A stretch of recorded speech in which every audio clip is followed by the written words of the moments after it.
Distribuição Europa Filmes do Brasil. Versão brasileira Lip Sync, São Paulo. História das religiões.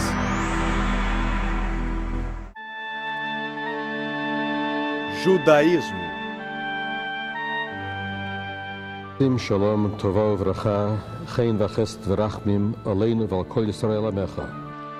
Dai paz, bondade, bênçãos, benevolência, clemência e compaixão a nós e a todo o seu povo, a casa de Israel.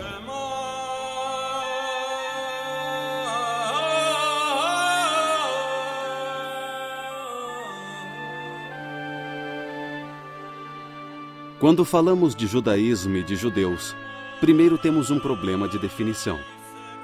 O judaísmo é muito mais abrangente que uma religião. Já se disse que o judaísmo é mais bem descrito como uma civilização.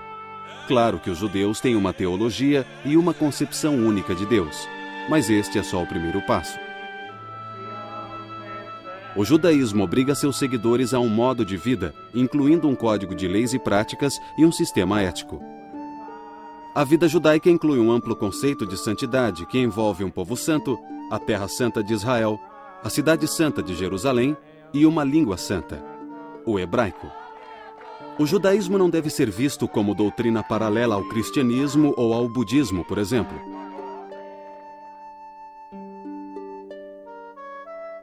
Em grande parte de sua história, o judaísmo foi um sistema amplo de teologia, leis, ética e costumes, tudo para um povo especial, com um idioma especial e uma querida terra natal.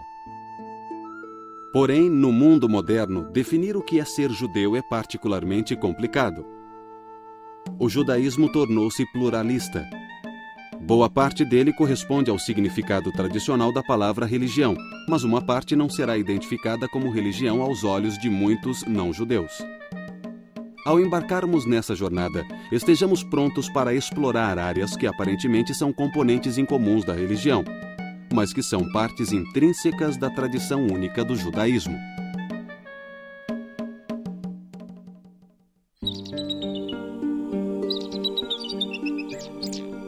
A história judaica começou quando o patriarca Abraão, vivendo num lugar hoje chamado de Iraque, recebeu um chamado divino que está descrito na Bíblia.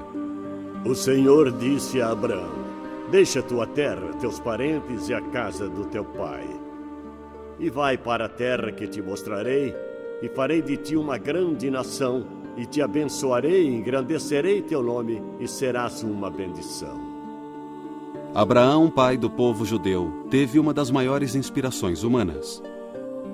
A história do povo judeu começou quando Abraão compreendeu que só havia um Deus e que esse Deus regia todos os povos, toda a história, todas as nações, e que Deus queria que as pessoas fossem éticas e boas, e foram os descendentes de Abraão que deram origem ao povo judeu. Esse monoteísmo foi a maior contribuição judaica à humanidade e o princípio fundador do judaísmo. A Bíblia narra que Abraão fez uma aliança, um tipo de pacto ou contrato com Deus.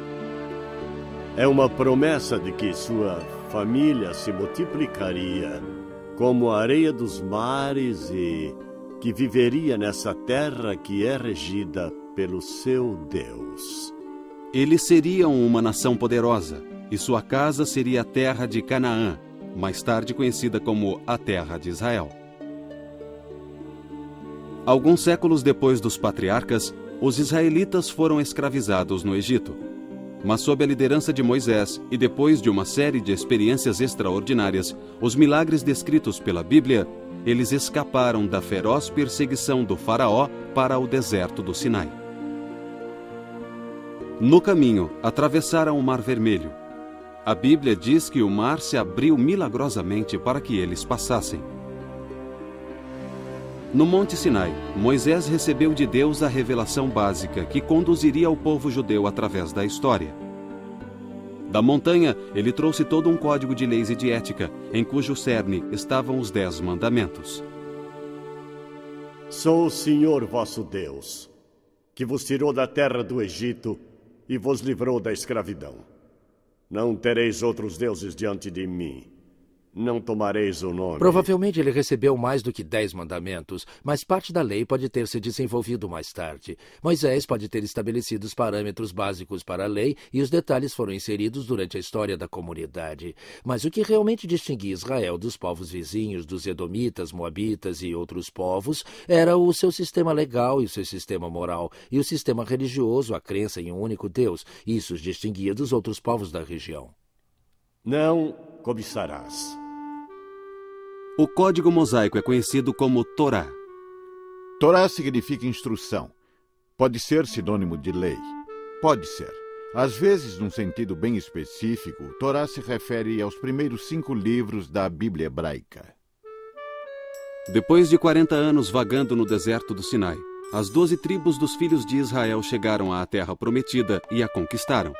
Levou tempo para se estabelecerem, mas tornaram-se um reino unido regido primeiro por Saul. O sucessor de Saul, Davi, fez de Jerusalém sua capital. Ele criou um Israel forte e unido que os judeus nunca esqueceram e que ansiaram por recriar. O sucessor de Davi, Salomão, construiu o Templo de Jerusalém em cerca de 960 a.C.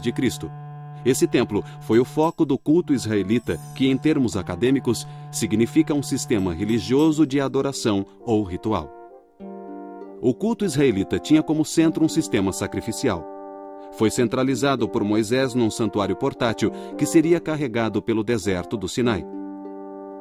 Esse santuário receberia um foco permanente no templo construído pelo rei Salomão em Jerusalém. A terra prometida de Israel era vista como terra santa. Com o rei Davi, Jerusalém virou capital e tornou-se a cidade santa. O rei Salomão construiu o templo. Uma santidade especial passou a ser atribuída a este local, vista como a morada de Deus na terra. Quando o templo foi dedicado, Salomão orou: Escuta a súplica de teu servo e de teu povo de Israel, quando orarem neste lugar. Escuta do céu onde resides. Escuta e perdoa. O povo do reino unificado era conhecido como Filhos de Israel, ou Israelitas. Esse nome se baseia no nome Israel, que Deus deu a Jacó, o terceiro patriarca e ancestral do povo. Nós também sabemos que depois de formarem uma comunidade única das 12 tribos, isso durou muito pouco tempo, o período de Saul, Davi e Salomão. Após Salomão, essa comunidade se dividiu em 2 grupos.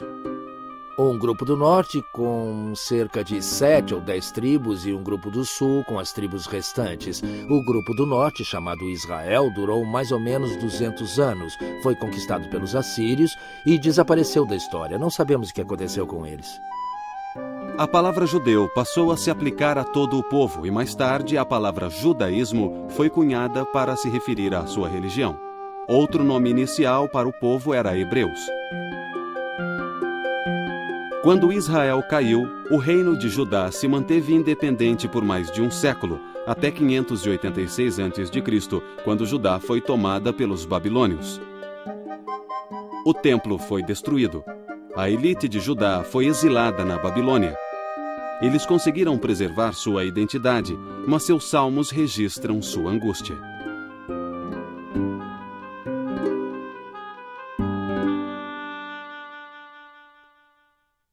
Nos canais da Babilônia, sentamos e choramos com saudade de Sião. Nos salgueiros que ali estavam, penduramos nossas harpas. Lá, os que nos exilaram pediam canções. Nossos raptores queriam alegria. Cantai-nos um canto de Sião.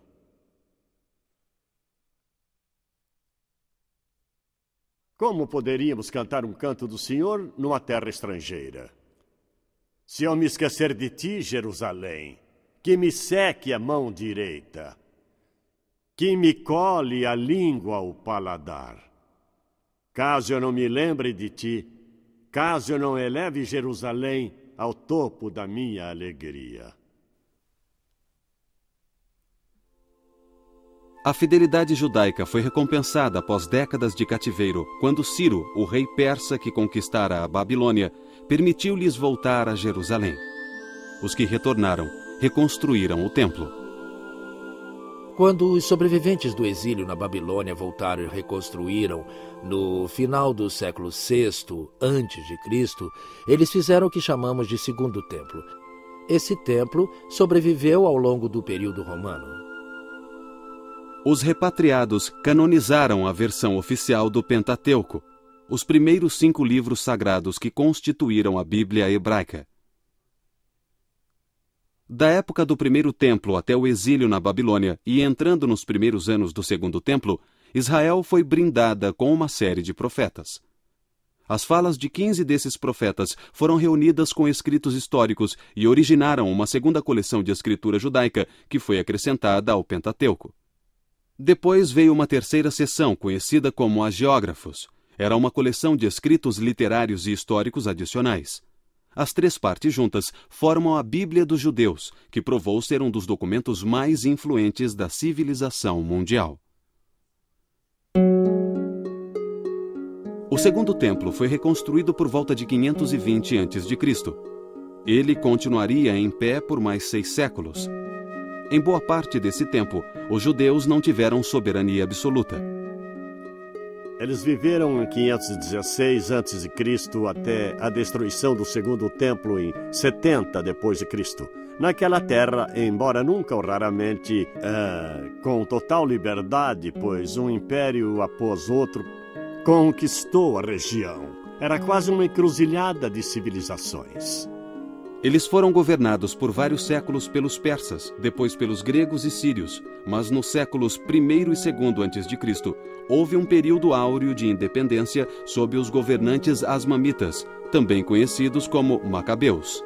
Os macabeus entraram em cena por volta de 165, depois que a região da Palestina tinha sido ocupada pelos sírios, controlada por eles, e eles tentaram introduzir ideias helênicas na Judéia, que ficava na fronteira entre eles e seu rival, o Egito, e eles queriam assegurar que a Judéia estivesse bem introduzida em seu reino e bem incorporada ao seu sistema de segurança. Assim, introduziram várias mudanças, colocaram suas famílias no poder, infiltraram suas próprias ideias religiosas e assim por diante, a fim de assimilar a província ao resto de seu império. Esse foi o primeiro golpe que levou à revolta dos macabeus. Este seria o último período de total liberdade para os judeus por mais de 2000 anos.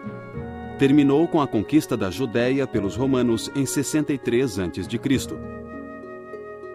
O último século do período do Segundo Templo foi marcado por grande intranquilidade entre os judeus, ligada à esperada chegada de um Messias que restauraria a glória do povo judeu.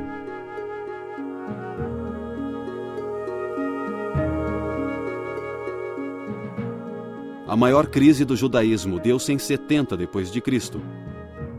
Os judeus da Palestina se rebelaram contra o governo romano. Depois de 4 anos de guerras, incluindo o cerco de Jerusalém, a rebelião foi reprimida. Jerusalém e seu templo foram destruídos. Isso marcou o final da independência judaica.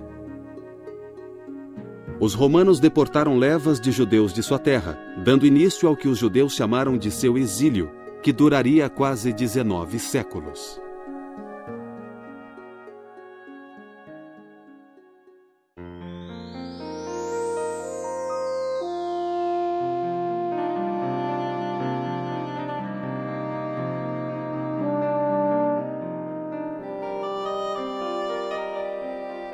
A reação romana à rebelião, que acabou levando à destruição do templo, foi devastadora para a população na terra de Israel, e ela deixou de ser o centro da vida judaica. Os cetros se moveram de lá e a Judéia estava devastada, desabitada, o templo estava destruído, outras áreas tiveram que apanhar os cacos depois disso. Por exemplo, os judeus que ficaram na Babilônia depois do exílio fundaram uma comunidade judaica babilônica que durou 20 séculos. Os judeus conseguiram manter um sentido de comunidade. Em Sura, em Pumpadita, na Babilônia, em Alexandria, no Egito, em Roma, na Grécia, havia comunidades judaicas que se colocavam à parte da comunidade maior para que pudessem viver segundo suas leis e seguir suas próprias tradições. Em vez do templo, o cerne do judaísmo passou a ser a sinagoga. Durante séculos, os judeus visitaram o Templo de Jerusalém sempre que possível, em uma das festas de peregrinação: Páscoa, Pentecostes e Tabernáculo. Mas isso se tornou cada vez mais difícil com a extensão da diáspora judaica. Era necessário um local para a devoção comunitária. Com isso surgiram as sinagogas. A sinagoga era um conceito revolucionário numa época em que os templos pagãos eram tidos como a moradia física das divindades, em que a veneração se expressava através do sacrifício e em que os santuários só eram acessíveis à casta dos sacerdotes. Além da lei ditada a Moisés no Sinai, Deus teria dado a Moisés outras instruções orais. Elas foram transmitidas oralmente de uma geração à outra e continuamente expandidas, de modo que no século I depois de Cristo, essa tradição oral atingira enormes proporções. Um dos mais antigos escritos rabínicos que temos é a Mishnah. Provavelmente foi editada entre 200 e 250 depois de Cristo. Foi a primeira tentativa de explicar como utilizar a Bíblia, suas leis e regras na vida cotidiana no mundo romano. A compilação seguinte mais importante foi o Talmud. O Talmud ganhou a forma que hoje conhecemos por volta de 550 ou 600 depois de Cristo, cerca de 400 anos depois da Mishnah. É uma série de discussões, casos, precedentes de como interpretar e aplicar o entendimento da Mishnah sobre a lei bíblica a novas situações. O Talmud é uma obra enorme, com cerca de 3 milhões de palavras. É uma biblioteca completa, contendo um código vasto e detalhado que cobre toda a gama da vida civil e religiosa. Também contém assuntos mais leves, incluindo anedotas e lendas. Não parece ter implicações religiosas, mas sim implicações jurídicas. Isso não tem nada a ver com religião. Tem sim, pois significa que as relações entre as pessoas não serão baseadas no poder do mais forte sobre o mais fraco. Ao invés disso, serão baseadas num princípio do que é certo ou errado, conforme enunciado no resto da Bíblia. Tudo englobado, de modo geral, no não roubarás. Se não é seu, não pegue. Foi através da Torá, do Talmud e do nosso livro de orações que a comunidade judaica, onde quer que tenha existido, conseguiu se manter enquanto comunidade. Nos primeiros séculos depois de Cristo, a dispersão judaica alcançara a Arábia ao sul, a Armênia e a Pérsia ao leste e o Oceano Atlântico a oeste. Os judeus também seguiram no rastro dos exércitos romanos até o norte da Europa, onde formaram novas comunidades. Mas o triunfo do cristianismo foi uma tragédia para os judeus. A ascensão do cristianismo no século IV mudou a situação social e política dos judeus no que restou do Império Romano. Com a queda do Império Romano, a Igreja tornou-se a instituição que sobreviveu e se tornou o governo de facto que substituiu o Império Romano. Os imperadores bizantinos introduziram leis antijudaicas, que foram a base durante séculos de terríveis perseguições. Essas leis visavam isolar e humilhar os judeus e tornar ilegal sua ligação próxima com a sociedade cristã. Com o passar dos séculos, a Igreja criou leis cada vez mais duras contra os judeus. Eles eram marcados como párias e sofreram constantes discriminações. Os judeus eram obrigados a usar trajes ou insígnias especiais. Estavam sujeitos a ataques, expulsões e massacres.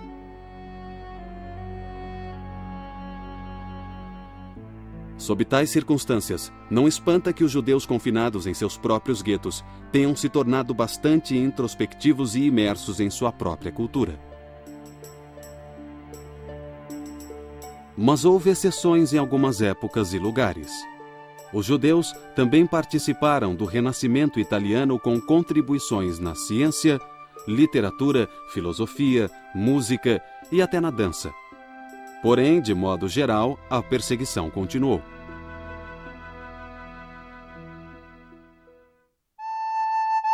O judaísmo sempre teve um elemento básico de otimismo. Os judeus não acreditaram no pecado original e depois do exílio tiveram certeza de que Deus traria o seu povo de volta à sua terra a salvo de seus perseguidores. O profeta Jeremias previra esse resultado. Eu mesmo reunirei o meu rebanho disperso em todas as terras para onde os levaram, e os trarei de volta ao aprisco, e eles darão frutos e se multiplicarão. Por todo esse tempo, o grande ideal da sociedade judaica foi o estudo e o homem culto. O erudito e rabino era o modelo. Os judeus introduziram uma educação universal nos dias do templo e sempre fizeram seus filhos estudarem, geralmente nas escolas talmúdicas, que floresceram em muitas comunidades. Os adultos também se debruçavam diariamente sobre o Talmud. Algumas vezes, esse estudo intensivo provocou uma reação negativa.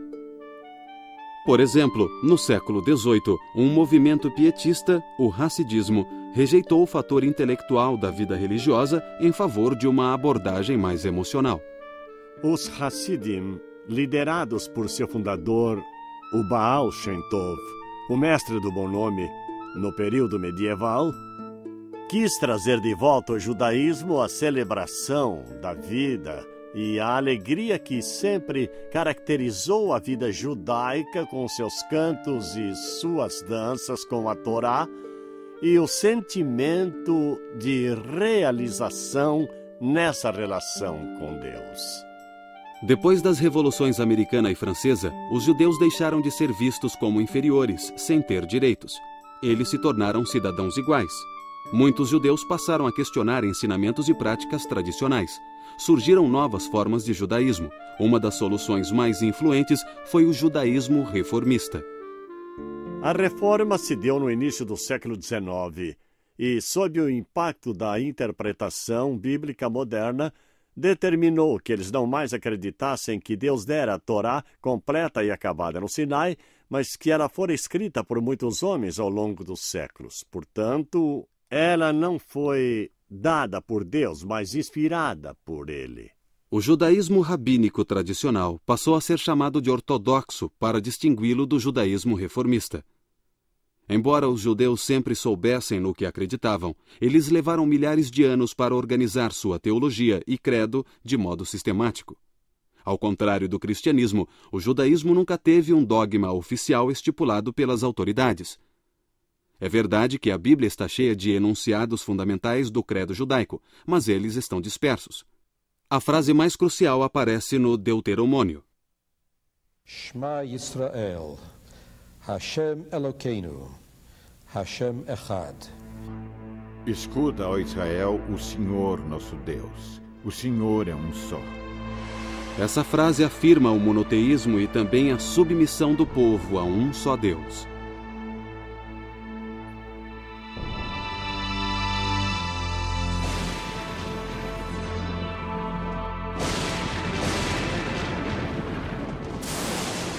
O conceito bíblico da criação tem muitas implicações importantes. O universo é visto como homogêneo, planejado e formado por uma única mente. O universo não existe por acaso, mas tem um propósito. Não houve um fator de acaso na criação da estrutura do cosmos. Cada detalhe foi divinamente planejado. Deus não se aposentou após a criação, mas continua envolvido em todos os assuntos do universo, emergindo como o Deus da história. A providência divina continuamente assegura a existência do mundo que ele poderia destruir do mesmo modo como o criou. O ser humano feito à imagem de Deus é o ápice e o propósito da criação. Deus, uma imagem? Deus não tem nenhuma imagem. Mas o homem tem características do próprio Deus que o diferenciam de todas as outras criaturas. Deus tem inteligência no seu nível, a seu modo. O homem tem uma mente. Mesmo que outros seres tenham algum tipo de inteligência, nenhum seria capaz de desvendar a teoria da relatividade. O homem é a inteligência. Talvez ainda mais importante que isso, e eu digo talvez, O homem pode fazer uma escolha moral. Eu decido se vou roubar ou não vou, se vou humilhar ou não vou humilhar outra pessoa. É pecado humilhar alguém. Eu decido isso. É a minha escolha moral. Nenhum instinto me obriga a agir de modo certo ou errado. Não há poder no céu ou na terra que force o homem a pecar ou a praticar o bem. É uma decisão do homem. Ninguém obriga Deus, ninguém obriga o homem. Por isso somos feitos à imagem dele. Esta é a essência do judaísmo.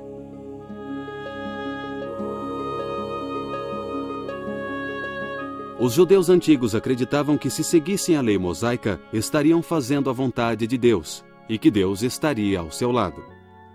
Na tradição judaica, os homens iam à sinagoga 3 vezes ao dia para orar e para manter um sentido de comunidade. Os rabinos exigiam um limite, um número mínimo de 10 homens reunidos para a prece, a fim de terem uma experiência completa. Isto era muito importante, que eles dependessem uns dos outros para manter essa relação de veneração com Deus. O nosso livro de orações foi composto há cerca de 25 séculos.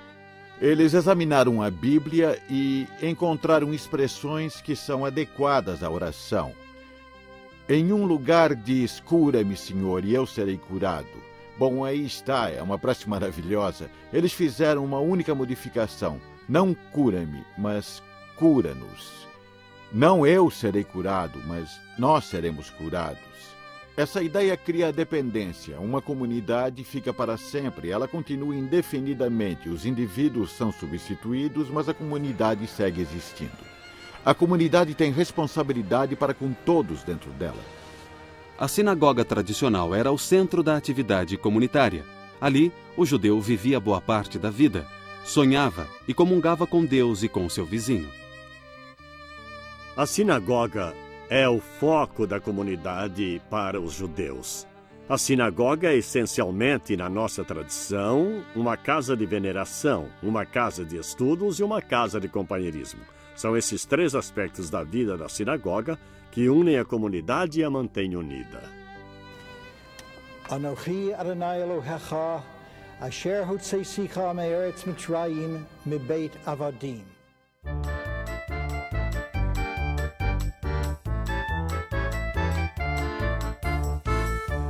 A vida judaica sempre girou em torno de 2 centros, a sinagoga e a casa.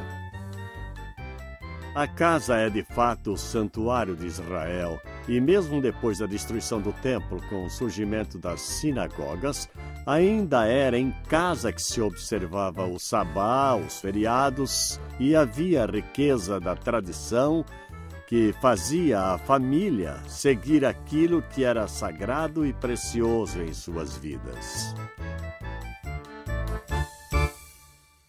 Diretrizes para a relação entre pais e filhos são bem desenvolvidas na literatura judaica. Os filhos são vistos como uma extensão dos pais, e a família ideal é marcada por um amor mútuo ilimitado e responsabilidades mútuas. Os filhos aprendem a respeitar e honrar os pais. Os filhos também são valorizados na vida judaica, e no passado, aquilo que chamamos de infertilidade era visto como uma maldição terrível. Se a esposa não tivesse filhos depois de 10 anos de casada, a lei e os costumes judaicos permitiam a bigamia a fim de gerar filhos.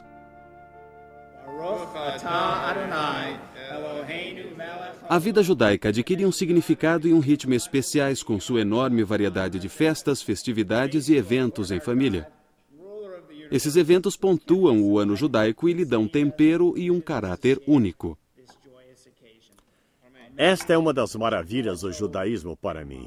Ele celebra a vida dos nossos feriados e das nossas atividades diárias. Mas se me perguntarem qual é o feriado mais importante que celebramos, eu diria o Sabá.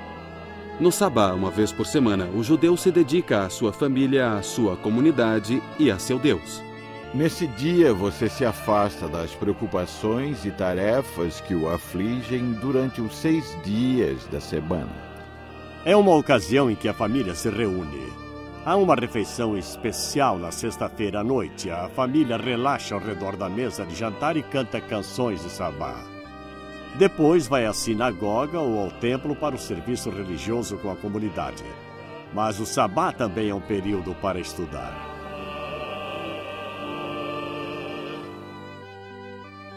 As 3 festividades, a Páscoa, a Festa das Semanas e a Festa das Tendas ou Tabernáculo, continuam a ocorrer na sinagoga e em casa. Estas seguem sendo ocasiões alegres. A primeira dessas 3 festas é a festividade pascal da primavera. Em tempos antigos, a Páscoa marcava o início da colheita da cevada. Também era o aniversário do êxodo do Egito. Antigamente, os peregrinos de Jerusalém na Páscoa sacrificavam e comiam o cordeiro pascal em agradecimento por esses eventos. A última ceia de Jesus é geralmente vista como uma refeição de Páscoa. A festividade da Páscoa dura 1 semana e, em memória das dificuldades dos ancestrais, os judeus só podem comer pão não fermentado na forma de bolachas. A Festa das Semanas ocorre 50 dias depois da Páscoa. Na época do Templo, essa festividade agrícola celebrava os primeiros frutos do início do verão, e o peregrino trazia uma oferenda da colheita do trigo ao templo. Essa festa cai na data tradicionalmente associada à entrega da Torá a Moisés, no Monte Sinai. Por isso, também é conhecida como a Festa da Entrega da Lei. A terceira principal festividade de peregrinação ocorre no outono, depois da colheita. É chamada de Festa das Tendas ou Festa do Tabernáculo. Era a mais alegre das 3 festividades. Seu simbolismo histórico é a comemoração dos 40 anos de andanças dos filhos de Israel pelo deserto. Naquele tempo, os israelitas viviam em tendas ou tabernáculos. Os judeus, durante a festividade, vivem em tendas, nos jardins, terraços ou telhados das casas.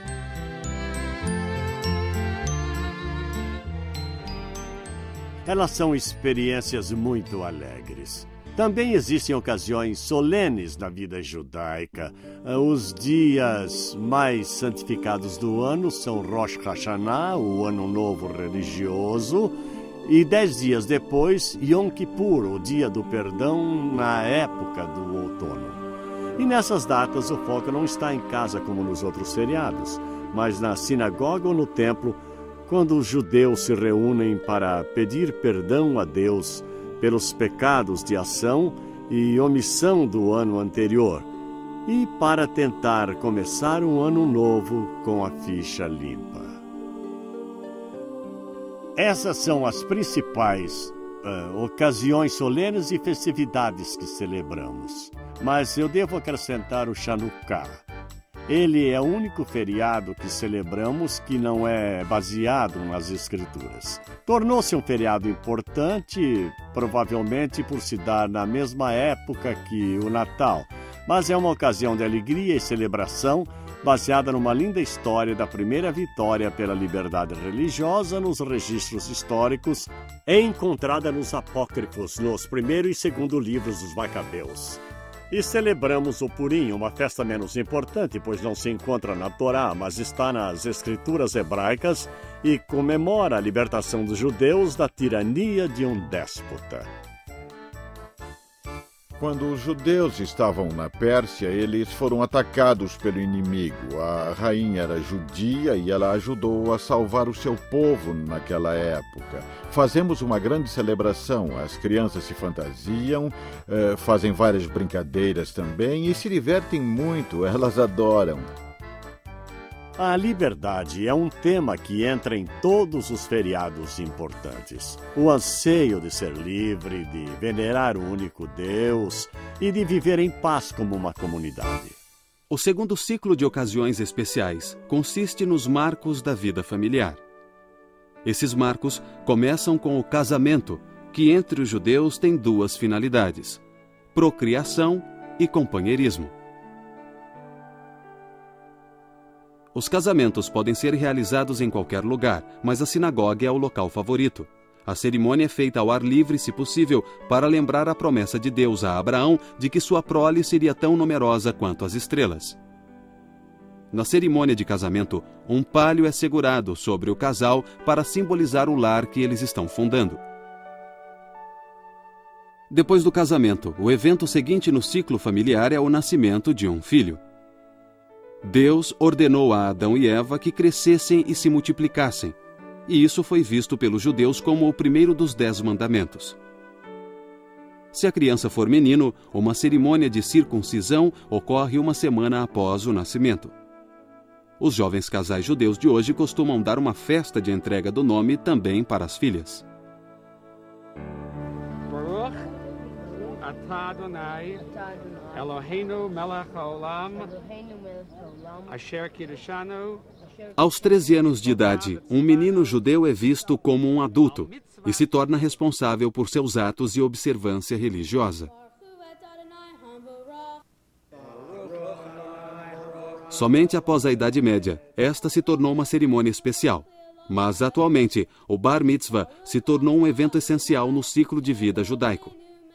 No século XX, uma cerimônia paralela foi introduzida para as meninas, aos 12 anos, o Bat Mitzvah.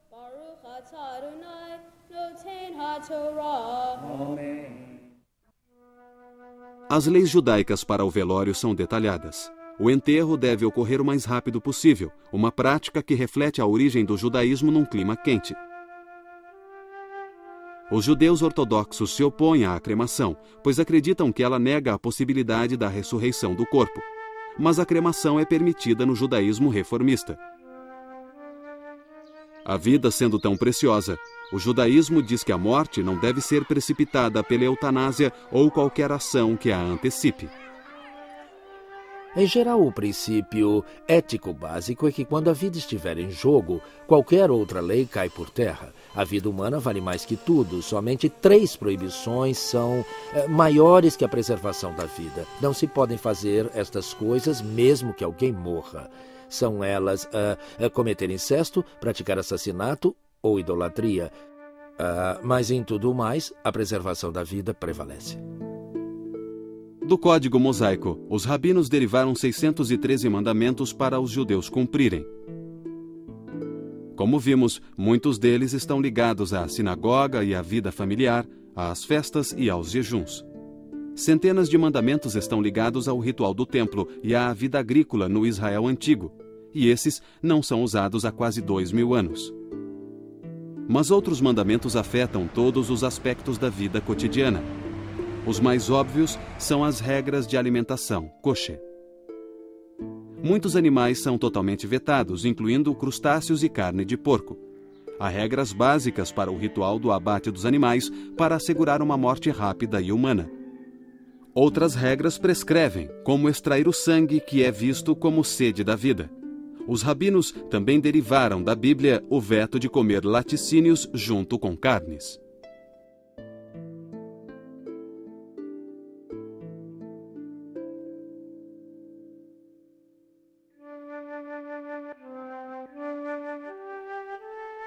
O vínculo com a Terra Santa é um fator vital do judaísmo. Foi estabelecido no início no pacto entre Deus e Abraão.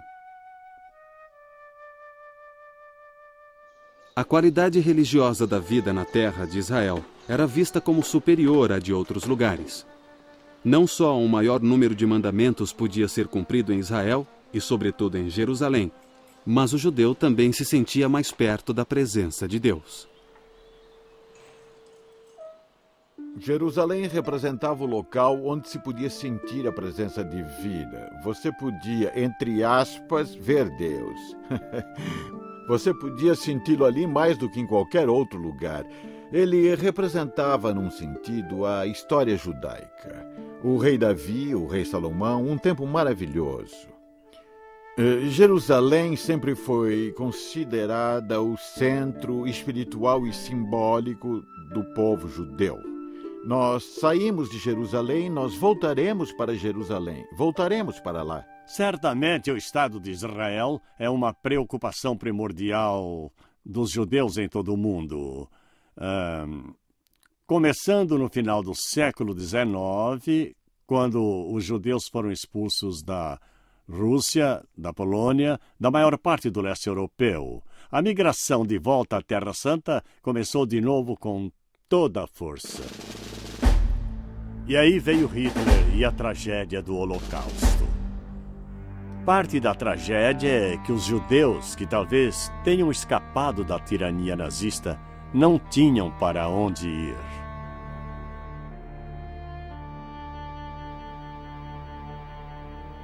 Bom, na minha opinião, à medida que o Ocidente moderno tomava forma com o Renascimento que veio depois, o problema da comunidade judaica do que fazer com judeus começou a penetrar na civilização e cultura ocidentais, e isso continuou a ser um problema até o século XX. Os Estados Unidos hoje, por exemplo, em algumas regiões os judeus eram interditados até poucos anos.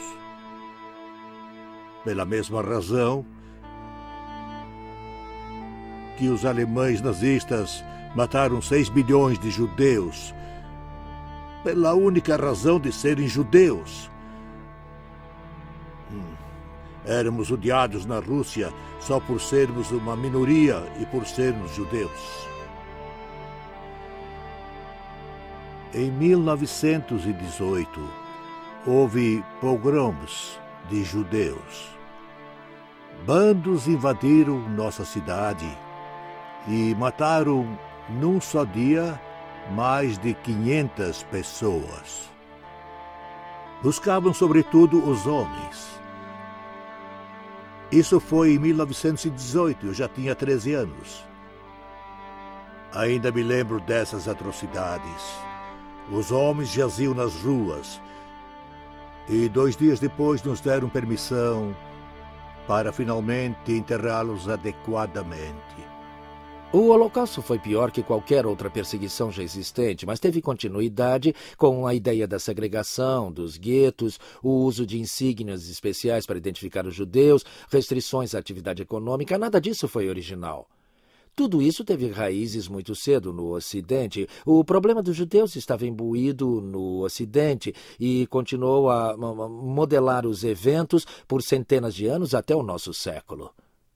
As igrejas ocidentais se horrorizaram ao perceber que o antissemitismo tradicional entre os cristãos e os estereótipos antissemitas criados ao longo dos anos contribuíram para uma atmosfera em que um holocausto era possível.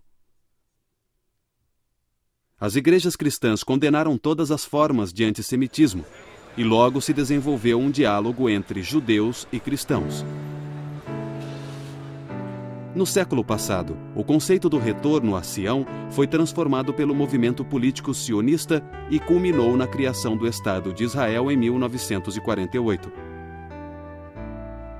É histórico.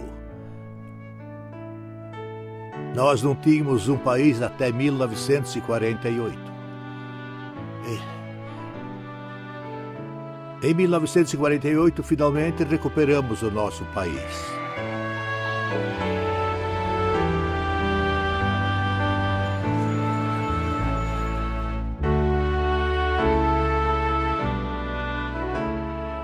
Qual é a posição do judaísmo atualmente? Bem, é intensamente pluralista.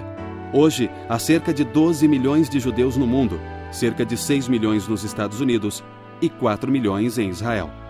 Estas duas comunidades são os polos gêmeos em volta dos quais giram a vida e a cultura religiosa judaica. No começo do século XX, um escritor franco-judeu, Edmond Flank, tinha vínculos tênues com o judaísmo. Então, sob o impacto do antissemitismo francês, ele se tornou um judeu comprometido. Ele escreveu um credo que expressa lindamente a visão judaica moderna.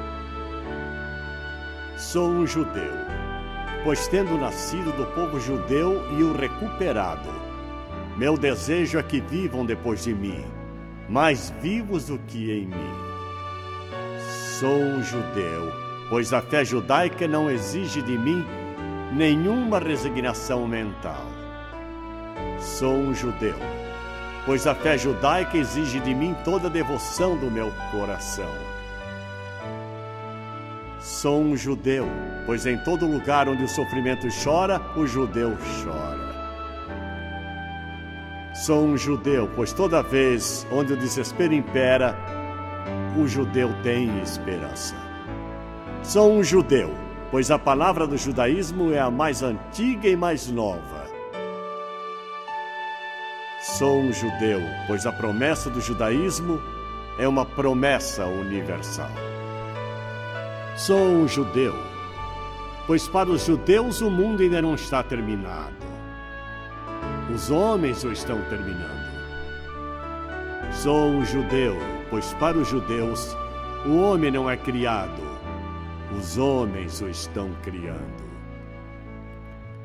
Sou um judeu, pois acima das nações e de Israel, o judeu coloca o homem em sua unidade.